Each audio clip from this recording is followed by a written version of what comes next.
Welcome to episode 3 of my unintelligible recap reviews.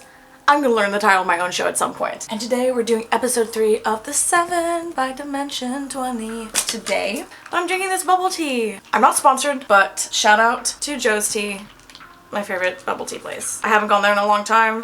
And let's try this one. I've never tried this one before. It's called the Pink Sky. Here's a picture of it. Oh my gosh. Oh, okay, that was so good. That was so good. Oh my god. Amazing. I haven't had bubble tea in so long. Oh my god. Well, as usual, what an episode. And again, I have to preface this by saying that I'm the memory magpie. I pick and choose shiny bits, not so interesting shiny bits. I pick and choose interesting plot points and maybe forget other interesting plot points. And I always bring you little useless pieces of information as well that I picked up on during the story. So don't come to me for a reliable narrator. I'm the least reliable person for telling the story. My fairy lights keep bonking me in the head. Let's get right into it. I'm not messing around today. My notes made a bit more sense this time around because I actually took notes of like the plot point rather than all the tiny little things that made me laugh. Let's start off. First thing I said, I love Erica's makeup today. I just love the mushroom vibes. Amazing. And immediately as we start the episode, we're trying to figure out where the ending of all things have gone because last week, as we know, Antiope sensed the ending of all things with her hunter's mark. So they're like, okay, let's try to figure out where this thing is gone because no one else saw her. Ostentatia casts commune with the city, and I've never heard of that spell before, which probably makes sense because I don't know a lot of D&D spells, to be honest, but I thought it was such a cool spell, and it was very useful in finding out some really important information because Ostentatia casts commune with the city and finds out that the ministry government building is completely blocked up, like it's like a magic firewall. So they're like, interesting. So if Antiope were to work for the ministry, she would be able to sneak in there and see what's up. If magic can't get inside, she can go inside and look if there's secrets happening. So that was very exciting. Ostentatia finds out that there's some undead magic that was present, but the spell has already been cast, whatever spell it was. And it seems like some of the undead magic was only washed over the word egg fort on Antiope's egg fort Adventuring Academy jacket, which at the time I was like shocked. I was like, what does that mean? What does that mean?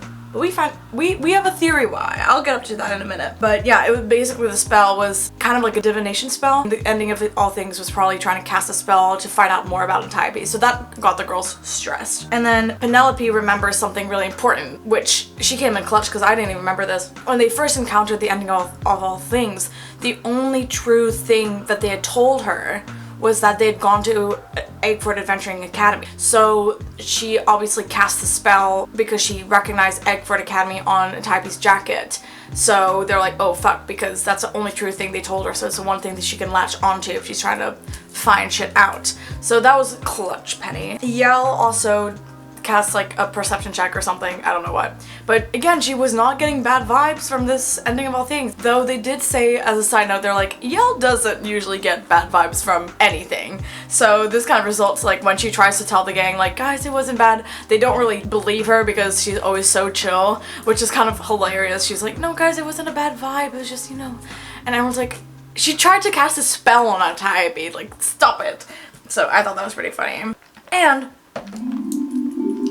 I'm telling you, government conspiracy. I was saying this last episode because Yelle is talking about how Eggford was saying like people might be listening to us, so that's why he cast that whole spell, that illusion spell back on the first day of school to go talk about the GEDs and stuff. And I know it's the government, it's not just ending of all things, they're spying. The government, the ministry is spying on these girls, or they could start spying. So we basically decide what we were saying last episode, that Antiope should take the internship and should spy on the government from the inside, which, yeah, that's cool. That's vibes. Someone is, I think is Antiope, again, I'm probably getting the names wrong of who said what, but someone's like, oh, does someone know, Adine? Because Adine is like a divination specialist and Zelda's like, yeah, I know Adine, I could talk to her. I'm like, yes, let's go talk to Adine about divination.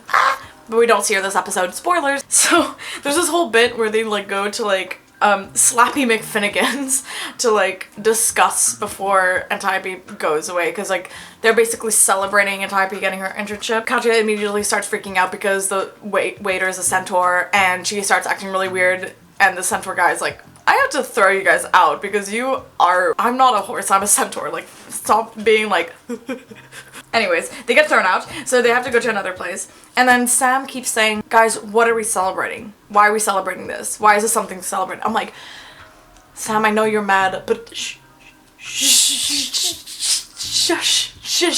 This is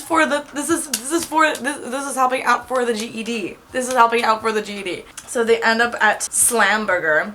And it's just a mess. Like, the horse Cinnamon is just eating the syrup from, like, the Slurpee machines. Everyone's just making a mess because, of course, they are. And Katja leaves a $10,000 tip. And then they try to flirt with, like, the grill cook. She's like, do you come here often? And the grill cook is like, to my job? Not really, which was hilarious. And then this whole shenanigans happens, but we speed through, and Yelle is like, I want to talk to Antiope and Sam. I want to speak to both of you separately. It was a good mediation because I think basically Yelle was kind of like, listen, right now we don't have to decide on anything. Like, Antiope can do her internship for this year, and she can figure out the government secrets for our quests. And most of us are trying to get our GEDs anyway, so let's just focus, like, let's burn that bridge when we get there over whether or not we stay as an adventuring party. Let's just get the GED anyway. So that kind of settles down. And then there's a funny bit where we start talking about how much Antiope's like the leader. And then, like, Sam is like, oh yeah, remember when in the Red Waste you got like a tattoo of leader on your lower back? And Antiope goes, what? and then we use the mirror of the past, the one charge of the day, to have a flashback to that scene, to the moment when she got the tattoo, and it was a hilarious scene. But also I was so excited, I'm like, yes, we can use the mirror of the past to see previous memories with the girls. We can finally get to see their friendship blooming. The whole thing I've been talking about for 3 episodes, we can see how they're like little moments from their friendship in the past, but through these super small flashbacks. So I was super excited about that. The other 4 decide to go back to the museum to do some research. And it's a mess, girls. They roll really well later on in the episode, but to get there was a lot of obstacles. They're trying to stealth inside, and Brennan was like, you guys, if you say that you're a student and you need information, you'll be able to get information that you want. And they're all like, no, we're going to stealth and try to be sneaky and try. I'm like, oh my god, okay, here we go. So, like, Penny tries to stealth, but she disappears. Ostentatia just starts walking into the door full of confidence, and Katja's just trying to be subtle and, like, deception-y. And I'm just like, why are they all so awkward? But also they're teenagers, like, what is going on? And then Ostentatia tries to, like, seduce the security guard, or like trying to get, like, you know, charm the security guard to get inside like this special area of the museum. And she has like these magical Gucci earrings, which I'm super excited about, and she has like these magical dangly earrings that supposed to like cast charm or something. Anyways, it fails. And then Katja tries to guilt trip the guard, telling her that Ostentatia is about to fail high school and that they need to get the research. And she's like, I don't know, if she fails out of high school, they'll try to feed her to something if she fails out. And then it's this whole mess, and the guard's like, I need to, you guys try to cast a spell on me, I need you to leave. And then Zelda just immediately soccer punches the guard and leaves him unconscious, and everyone was living for Zelda, because good for her. And they all sneak in, well, they not really sneak in, they all run into this secret area of the museum with a horse. Of course they couldn't stealth with a horse, oh my gosh.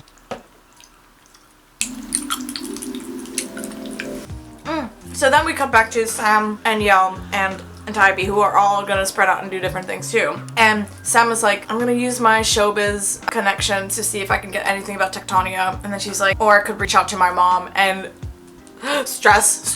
So we're like, well, that scene that's gonna happen is gonna be depressing. And then Yelle is like, I'm gonna go, because they figure out somehow like the office that Tectonia worked at, because she has like a really good perception check or something, and she goes and talks to the trees that are around the office, which I found, like, everyone's doing something so accurate to their personality, which vibes. And yeah, everyone is getting good ideas, everyone's getting shit done, they're not messing around. So basically we're cutting back to the museum because everyone's running separate scenes for their investigations. So we go to Katja, and she's looking up just Tectonia's disappearance in general. And she finds out that Tectonia was a benefactor of the museum. She's centuries old, just like Egfort.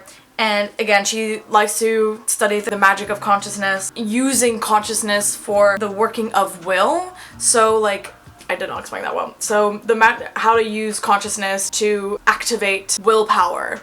if that makes sense. And also how divinity and divine will manifests itself. Also, Tectonic studied elemental magic too. And yeah, so 12 years ago, she disappeared. People know that she's gone. And also we found out that Katja's dad is also a benefactor of the museum. So it would be really good if she can get in touch with her dad and ask him some questions. But he's in a fucking dungeon right now. Then we got to Ostentatia, who decides to look up things about the Mountains of Chaos and the temple that we were talking about last episode. And she finds, because she rolls extremely well, I think she gets a nat 20 or like higher than a 20, she finds the exact location and the history of this temple, which is called the Temple of the Earth Defiant. So it's a religious site, it's a pilgrimage site for dwarves, but also primordial beings like Goliaths and Genasi. And it's very remote and very high up. And then we get some such spicy lore. So basically, for dwarves, the sky doesn't mean like tranquility and everything like that other races kind of equate the sky to. For dwarves, the sky kind of means chaos, because for them, like, the ground is like sanctuary. There's also a proving ground up in the temple, so a proving ground for like heroes and like their like legendary stories and everything. Also, we found out that evil beings and monstrosities cannot enter the temple because it's so it's abjured, and it's also so like religious and everything. So the dwarves carved this temple in defiance to the weather, which they find like chaotic and everything, and carved heroes in the stone. And we get the name of 3 really important heroes who had huge legendary fights on their pilgrimages up to the temple. So those 3 heroes are Asha Hammerheart, Yvonne of the Sundering Hills, and Cora Ironbrow. So yes, woman, oh my gosh. And we got a map as well. A map leading us exactly to that temple. So Ostentatia came in clutch. So we cut to Penny, who's looking about Arcana for mirrors, because in that whole flashback scene in episode 1, when there was like the ending of all things behind the mirrors and everything, she's trying to figure out magic surrounding those mirrors. I was like, why does Penny have such high arcana for a rogue? We'll get to that later. We finally figured it out. So she's looking for arcana about the mirrors, and she figures out that they're in the documentation for recovered artifacts. She finds cards that are labeled as unrecovered from the full accounting of the Hoard of Calvaxis. So those mirrors that were shattered and that the girls, took were marked as unrecovered or broken or something. There's lots of documentation about a dragon's hoard because of the curse that we know about from Fantasy Eye Season 2. And she finds 7 artifacts that are labeled that way and that are also labeled unique and legendary. 7 for 7 maidens? And those artifacts are called Mirrors of Eidolons. And this is when we get a huge other lore drop, which I'm so excited about. So these are found by the recovery chain to be destroyed, and was also the reason for the lack of recovery. So again, those shattered mirrors that all the girls have a piece of, basically. So Eidolons is like an area of interplanar arcana that's like rarely studied. And they're theoretical, so that's why people don't really summon them in general. So they're primarily elemental and primordial. And Katja, when we were in Calvaxis' lair, saw primordial writing on the walls. Eidolons are celestials of inner planes. So outer planes are like afterlife, gods, all of that. And inner planes are like raw elements. So earth and fire and water and air. Penny kind of finds out that there are more than 4 of those elements, but there's debate of whether or not they're real or if they're just mixtures between the other 4. And Eidolons are like the archdevils and solars for the elemental planes, which is so cool. And so progenitors, they're like progenitors for like genies and genasis and shit like that. The other important thing about these raw elements is that they're without agenda. So they turn will into reality just because they can. And Eidolons are also described as the hands of the gods. Brennan describes how divinity and stuff, they can't do anything on their own volition. They have to use raw elements to like shape the earth. So that's so cool. Eidolons are used as the hands of God. We just love information. And then we go to Sam, and I feel like every time we have a Sam scene, I have to like take a long sip because it's a lot. So she calls her mom, and I was sitting like this. I was shocked. I did not know what immediately throwing shade at her mom while on the call, just like she's not having any of it. Her mom like is just asking if she's coming back for her comeback, and Sam was like, I'm calling you about something else, bitch. And it was just intensifies. And then Sam was like, why didn't you call me when Penelope died? And I was like,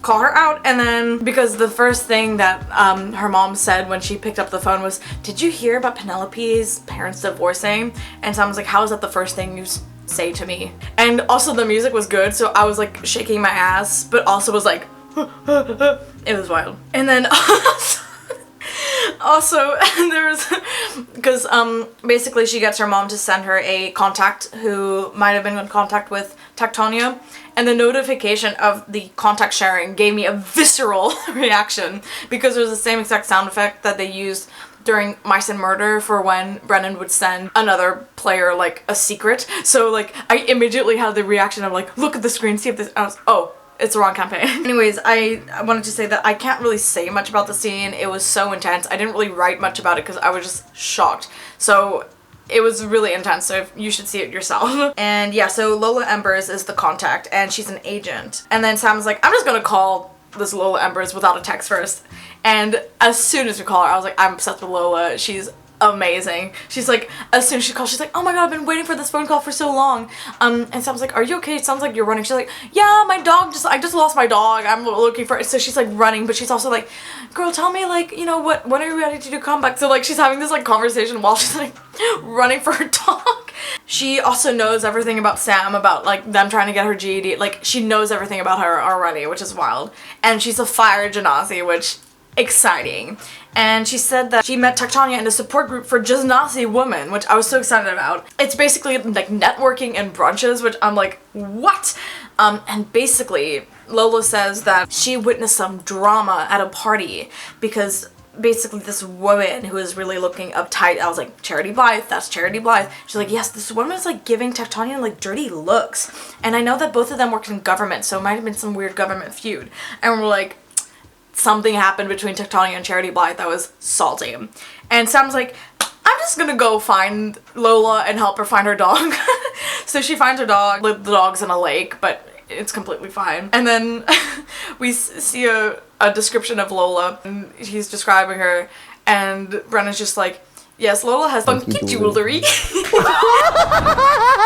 Anyways, obsessed with her. She's amazing. And yeah, she's like super supportive of the new Sam. She's like, I can get you booked into anything if you want to do anything new. Sam was like, I don't want you to talk to my mom. And she's like, don't worry. She's like, your mom's not the one getting booked, sweetie. So we support Lola. She's super supportive of Sam. So we love that. So then we got to Yelle, who's talking with a tree next to the office that Tectonia used to work at.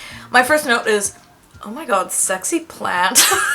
So it was just like the whole scene was basically like two stoners super high talking to each other, which I found hilarious. Basically the tree tells her that Tectonia left in a hurry, and the tree like summons like some pollen and like shows the footsteps that Tectonia took all those 12 years ago. So that was really cool that Yelle, she could just follow the footsteps now, and we're like, yes, this works. I was like, wait, how far can this tree see? But then it turns out that it's the grass beneath the feet that told stories and stories about Tectonia's footstep after generation of this grass. So all the grass, all the roots in the stone can show Yelle's, like the footsteps of Tectonia, which we found hilarious. Clutch move by Yelle. So we cut to Ant. I have Antiope marked as Ant, by the way, so that's what I'm gonna start calling her. She shows up to the internship.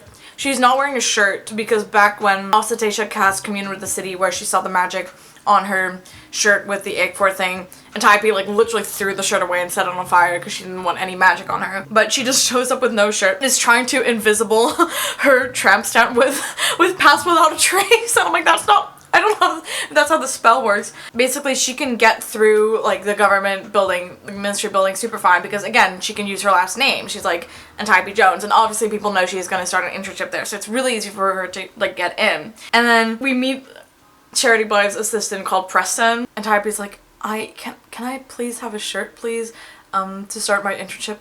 And Preston's like, okay, and he immediately starts taking off his shirt, and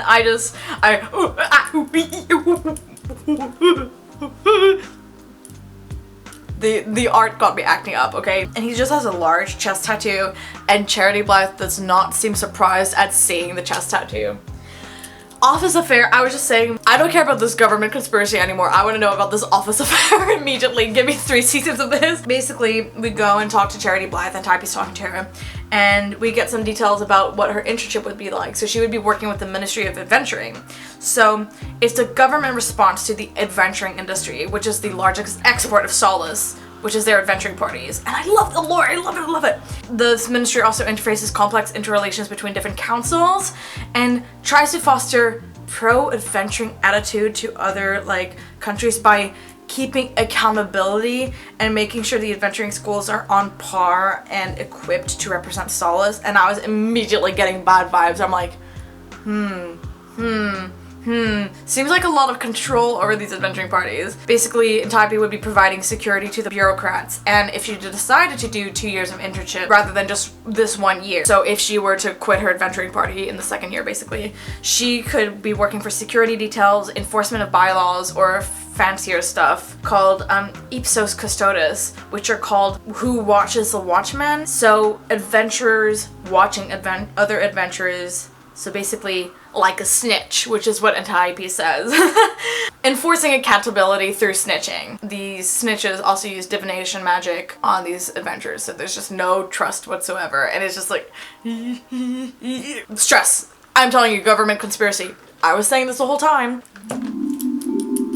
And then the most clutch nat 20 to happen. Brennan's like, oh, Antiope, can you roll me like a perception check? Because you see Blythe, Charity Blythe starting to walk away with her phone out. Bitch rolls a nat 20 and Brennan's face got me shook. He was just shocked. And everyone was like, don't dish it out if you can't take it, Brennan. Don't ask for a roll if you don't want to give all the information that's available. It's like, oh my god, I wasn't planning on giving this information out. And he's like, okay, I'm gonna give you the information I was going to give you anyway, and also the information I don't want to give you. So basically, first part of the information is that Antiope sees that Charity is about to call Antiope's dad, which is stressful.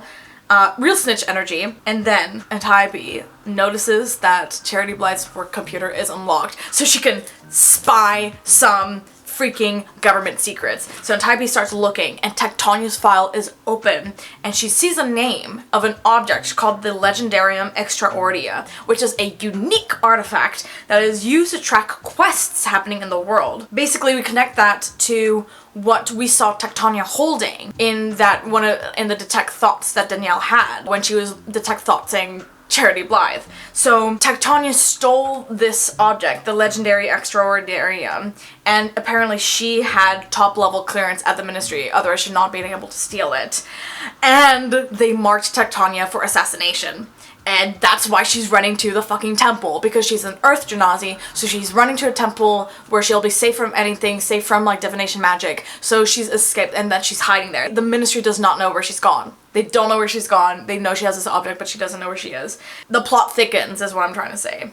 And I was a bit confused. I was like, are we sure they don't know where she's gone? Because I was like, didn't Yelle's Detect Thoughts show Tectonia going to the Mountains of Chaos? Maybe they just saw her going to the mountains and they don't know the temple, but that could have been like a secret. Brennan says like, oh, they don't know where she's gone, but maybe he's secretly keeping the fact that Charity does know where she's gone. I don't know. Maybe it was just a little oversight, but there's no oversight here in Dimension 20. And then Preston comes back in, and my notes are just and I was like, Preston seems great, but I'm suspicious of this man. Anyone who's too nice. I'm like, how old is this man? We said he was a young man, but how old is he? Antiope's a teenager. Stop it. Antiope gets a call on her little secret bracelet that all the girls have, the friendship bracelet from Yelle, saying, girls, we all have to head to the Mountains of Chaos because I've got Tectonia's footsteps locked down. And Antiope's like hiding in the bathroom. She's like, guys, do I come? Like, I mean, I feel like I should stay at the internship to like find more secrets. I thought she was just there to like sign some paperwork, not start her job immediately, but it was kind of like either you stay here at the internship or you help your friends at the Mountains of Chaos.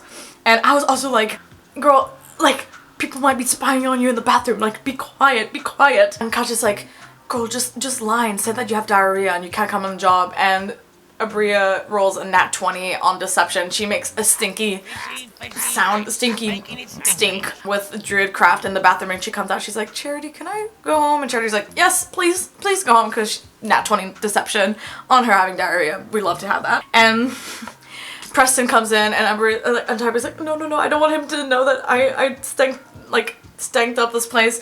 And he's like, hey, I have IBS too.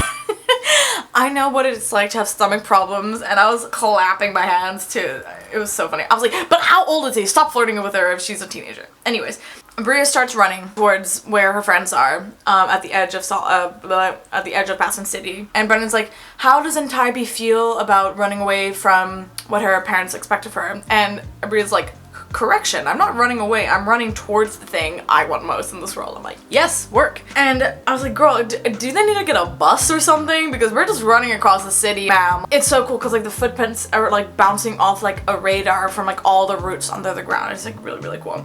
So we have to get out of Solace. And also Brendan says I have to reroll a nat 20. If you do find the legendary and expandium, whatever, you'll be able to know how to use it. And I'm like, yes, work! And I was just so excited. We're just getting to the quest straight away. We're just going to the Mountains of Doom right now. No one called them Apeford Academy. They're just going to this quest. And I was like, yes, new horses, because basically they're like, how are we gonna get there? And Cinnamon's like, I can summon a bunch of horses for our, oh my god, yes! Yes, new horses! So Cinnamon starts doing a little song, and when he says the words, grant that wish, Antiope's hair stands up and Sam's mirror gets cold, and I was like, what? Like, why? What does this have to do? And I was like, what is it about wishes? Because I remember the ending of all thing, like, did she wish? I remember her having a wish about seeing her siblings again or something. It was weird. I don't know if that got resolved or not. Brendan starts listing off these horse names from his computer, like these magical horse names, and I was like, how many horse names did Brendan come up with? Like, sure, for some reason my mind went directly like Brendan has like 101 different names of horses, and I was like, no, he doesn't. He obviously just has names for the 7 maidens horses, but still, it's a hilarious thought. All the horses are pre-assigned, obviously. I was saying, okay, why am I so excited about finding out which horse each girl gets? And then we go through each girl and Zelda gets Strawberry Dancer, which I find so funny. And Katja starts talking about the babysitter horse novels, which is how she summoned Cinnamon in the first place, because Cinnamon is from this book series called The Babysitter Horse, and she's like, yeah, so in book like 52, Cinnamon couldn't like babysit all the people by herself, so she had to summon a bunch of other horses to help her babysit as a horse babysitter. And then Allegonia, the horse, is like, on my planet, I'm a princess, and I'm just obsessed with this. Am I a horse girl now? Yes, probably. And Antiope casts primeval awareness because of that whole weird grant-a-wish hair standing thing, which I was like, work, because I was worried that I was gonna get gone. Brendan says, you register something as primordial, that's something is out there in the mountains waiting for you, and I was like, girl, I hate that. I hate that. And she's like, oh yeah, we're traveling in the forest. That's my favorite terrain. I'm like, yes, ranger. And everyone becomes horse girls. So do I. So everyone's riding. Ostentatia's like, I guess I like the horse. And Katja's like, mark my words, by the end of this evening, you will love this horse. And her horse, Starforge, is like, I came from the heart of a dying star, born of a wish to be a horse. The star wished to become a horse. Me, Starforge. My magic centered around the magic of horse shoes. So, okay, number one, isn't this a little bit intense for a horse babysitter series? Then again, Katja did say that the horse babysitter does have 100 to 200 novels. And then I'm like, why am I worrying about this lore specifically? Number two, do they all have special magic if Starforge has horseshoe magic? Anyways, number three, Ostentatia just goes, great. And I'm like, she is for sure going to be obsessed with this horse at some point. Okay, so we get to the Mountains of Chaos. We're just straight up there. And it makes sense because we've got a ranger and a druid, so we don't have to do constant survival checks because it's a good team. And I thought it was really convenient because when Brennan has them doing group checks, it's really convenient that they have 7 people, because then there'll always be a dominant amount. So like if you get 4 out of 7 of the people failing a check, or 4 out of 7 succeeding at a check, I'm like, yes, this is convenient. We don't have even numbers. This is so convenient for group checks. So we know that Tectonia was heading towards the temple because of her footprints, and Ostentatia has the map. And I was also like, how does the council not track her? Like, they need to get some druids on this team if Yelle could track Tectonia that easily. So they pass through this area called Pilgrim's Pass, and this village is fully burned through, just destroyed. Everyone kind of investigates and sees what's going on. And Antiope discovers that a beast of a big tiger is here that has more than 4 legs, and that this damage was done like a long time ago. And that these monsters are monstrosities, and they are slowly growing and getting bigger, based on Antiope's ranger search. Katja finds out that this town wasn't protected by magic, but by blink dogs, which are dogs that can teleport from place to place, but they're gone from here, which made everyone really sad. Yelle looks around and discovers that something unnatural is going on here. She finds a feather that's made out of like plant material, and it's like fae, but not nice fae. Sam looks around and she discovers that this was not a hunting, this was a full-on slaughter of this village, and this village tried to resist, but they were destroyed. And then Penny, again, has amazing arcana. She gets 30 arcana. I'm like, what? And she goes into this huge meeting hall, which predates tavern culture. and she found scrawled in broken common in the blood of humanoid creatures, and I quote, "The queen reigns in these mountains. She rules in the mountains only. She may see and none may see themselves. You were told to destroy the seeing glass and you did not obey." Ew. And on the word seeing glass, there is like a hide or a mount. So Penny just immediately takes the hide off and she just sees thousands of mirror shards on the floor. And she goes, "So many friendship bracelets." And then immediately he go, "And who might be my friend?" And I'm like, "No, not another baron from the baronies. Not another baron from the baronies." All the shards filled with eyes. And then Penny immediately tries to cast friends on it. And that was a mistake because immediately they start going, whoever's in the mirrors is like, "We know where you are. We're coming on our way." And I was like, "Girl, run!" And I was like, why do people hate rangers? Because Antiope immediately casts like primeval awareness or something, and she discovers a whole pride of monstrosities are coming this way with a huge fey presence. This is beyond deadly. These are too many things. So girls, you have to get up this freaking mountain. They have to get through this freaking temple. They're riding, and my girl, hide in the freaking temple, and the monsters appear. And they're a combination of beasts and blink dogs, these monstrosities, and they can probably teleport, and they like are like panthers with like tentacles and like a bajillion legs. I was like, no. And then some harpies show up with like plant wings. I'm like, I was like, girls, get in the temple. And then a huge monstrosity, like this weird panther tentacle monstrosity the size of an elephant shows up, and I'm like, girls, leave. And then we start a battle. Woohoo! I was so excited. Talspire looks amazing. The horses look amazing. And the drop from the mountains where they are at is humongous. So they have to run to this freaking temple. And we look at some of the statues around the temple and we see some of those earlier mentioned dwarven heroes. And one of them is a wheelchair user, which I was so excited about. And the beasts look amazing. The harpies look amazing. And I love in Talspire the tiny little animations of like them moving around. And like the harpies have little flying animations even though they're like staying in place. Everything is just so cool. Disclaimer, before you come at me, I'm fully aware that people have probably figured out what each person's class is and what each person's abilities are because but I did not know this yet. We finally discover everyone is like at about level 9, and Penny is an arcane trickster, which is why she's so good at Arcana. Thank you. And I also love how the little figurines, everyone has like riding clothes and like winter clothes on because they're in the mountains. I thought it was such a cute detail. So Penny immediately creates bonfire, and the animations of the creatures taking damage is so nice. Yeah, so she just dashes with the horses who have like super unnatural speed. They have like a speed of 90. Then we cut to Yelle, who is a circle of shepherd. I don't know what that means. And she has Warcaster, which I don't remember what it does, but I know it's really good, so I'm really excited.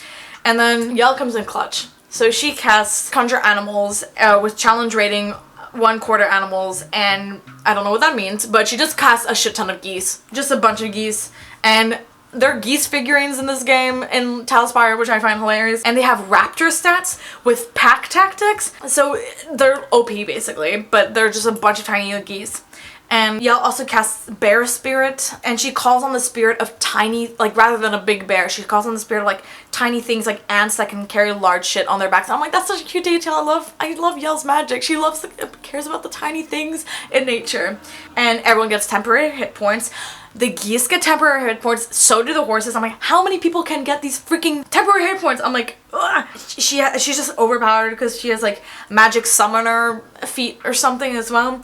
So she has to roll 16 attack rolls, 2 at a time for these freaking geese because they have multi-attack and they have advantage. So this took a while. It was wild. So then we see Zelda. She can't really do much, so she has readies in action. She starts dashing away, and she has Path of the Totem Warrior Barbarian, and she's multi-classing with Fighter, which is amazing. Yelle finally rolls everything, and on the first attack she passes 7 out of 8 on her attacks, and then she gets to roll the rest with advantage, and then she crits, and amazing for her geese. Her geese rolls take fucking forever. And then Izzy's like, I have no idea what's going on. I'm like, girl, me neither. And yeah, everyone's like saying like, how do you play level 20 characters in D&D? Like, this is already stressful enough, all these rolls. So we go to the harpies, it's their turn. They try to attack, and then Antiope kind of asks Brennan if she can bend the rules and ask if she can use Uncanny Dodge. Oh no, I think it's Penny. Penny uses Uncanny Dodge and Candy Heart, so they avoid the attack. Yeah, I was like, how are we doing this first battle with so much going on. And then again, Yelle, her second multi-class attack, like she's still rolling while other people are having their turns. 7 out of her 8 attacks on her second attack hits. So she gets to roll a 76 plus 14 plus 94 plus 14. I was like, there's so much math. 70 points of damage from these geese to these huge armored tentacle tiger monster the size of an elephant. This is like the first turn. So then the harpy does like dissonant harmony or like psychic damage. I don't freaking know. I don't really care. And then the horses, some of them fall unconscious because like a sleep spell is cast on them or something like that, a confused spell. See, the horses, some of the horses are prone. The harpy queen coming down, and Yelle takes 45 points of lightning, and then Penny coming through with her rogue shit evasion. God damn it. Spell animation is amazing. And I was like, girl, there's no way this battle is ending so fast because there's like so little time left in the episode. And then the ether beasts show up and they can freaking teleport. And then Katja has like a horse girl feat, which I find hilarious, so she can redirect the damage done to her horse to her. And then it's Antiope's turn. And Antiope is a ranger and a fighter. I love fighters, we love to see it. And she's a monster slayer and an arcane archer, love to see it. She does hunter's mark. She pulls out, and Antiope's play here is amazing. She pulls out this dragon slayer bow, which is like a homebrew item, and she does a wing shot to one of like the queen harpy. And she has sharpshooter, so she doesn't have long range disadvantage. And oh shit, and then the queen tries to shield. But then, so she does her second attack, and she gets her on exactly a 23, and she gets her in this wing shot. So the harpy has to do a con save. If she fails by 5 or more points, she goes to a fly speed of 0. So we pull out the box of doom, and Brennan shows us secretly how much that the harpy queen has +1 to her con save, and she just misses on an 11 because if she fails by 5 or more and she has 12, and I was like shocked. He just goes, oh no, and like he's like, yep, I have to check these homebrew rules. Yep, 5 or more. She misses by 5, so she goes to a fly speed of 0. This homebrew item slaps. And she pinwheels out of the sky, and then Antiope's like, can I add more insult to injury? And she uses a grasping arrow. So Brennan is just fully devastated. And I was like, this is the first round. Like, these girls are so OP. So the grasping arrow makes the creature takes damage the more the creature moves. So the harpy is on fly speed of 0. She automatically moves because of gravity. So she's gonna take damage as she falls. So I knew this would happen. Brendan's like, I'm gonna roll dex save to see where the harpy's gonna fall. And if she fails by 5 or more, again, she is just gonna fall down. And anyways, Brennan rolls a nat 20, so she doesn't disappear from this fight. She just kind of appears right in front of Antiope, but her flight speed is a 0, so she's just on the floor. And Antiope just does an action surge. And I'm like, Brennan, you can't let people be fighters anymore. And then she attacks her, and Antiope just does 53 damage total to this freaking harpy, which is less than the geese. Anyways, so that's where the episode ends. This is hype. And we get a little sneak peek at next episode. And I was like, girl, what is Sam's horse's accent? Why does she have that accent? And Abria's hair looks amazing. Oh my god. Okay, that was long. That was long, guys. Let me take a sip.